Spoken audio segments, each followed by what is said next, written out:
Dear viewers, nakita ko kayong lahat sa channel ninyo. Muli akong kasama mo sa isang napakagandang video. Si Engin Akurek, ang matagumpay na aktor na kamakailan ay ikinasal kay Tagbo Buyak Usten, ay isang panauhin sa programa ni Ibrahim Selim. Ipinaliwanag ang mga hindi alam, iginuhit ni Engin Akurek ang kanyang mga alaala ng mga martir at ang kanyang pag-amin tungkol sa kanyang asawa. Si Engin Akurek, nakilala sa kanyang mga proyekto sa maraming serye sa TV at lalabas na ngayon sa harap ng madla sa isang bagong serye, ay ikinasal kay Engin Akurek noong Hunyo. Dumalo siya ngayong gabi kasama ang programa sa YouTube ng sikat na aktor na si Ibrahim Selim, na mas gustong mamuhay ng malayo sa mata ng publiko. Sa tingin ko ito ay nahuhulog sa aesthetic na ito. May aesthetics ka ba? Sa pagsagot sa tanong, ipinaliwanag ni Engin Akurek na ang istruktura ng kanyang ngipin ay nasira noong siya ay bata pa at ang kanyang kagandahan pagkatapos ng orthodontic treatment ay maaaring may ugnay sa aesthetics na ito. Nakakakuha ko ng mga papuri sa aking ngiti. Ang pagsagot sa tanong ni Ibrahim Selim, ilang beses sa isang araw sa tingin mo nakakatanggap ka ng pag-amin tungkol sa iyong ngiti?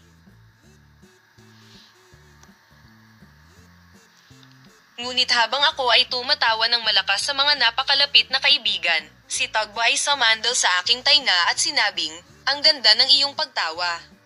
Natutunaw ako dun, kaya dot expressions ang ginamit niya. Inamin ng sikat na aktor, na nagkwento rin tungkol sa kanyang mga alaala sa demonyo, na isang araw ay hindi sinasadyang pumunta siya sa set ng Early Bird sa halip na nasa set. Sinabi ni Engin Akurek, "Nahirapan akong hanapin ang tamang set isang umaga, at ginamit ang mga sumusunod na ekspresyon. Pumunta ako sa ibang set na nagsasabing, promise set. Pagbaba ko ng sasakyan, walang sumando sa akin. Nag-good morning ako sa mga lalaki sa tea house.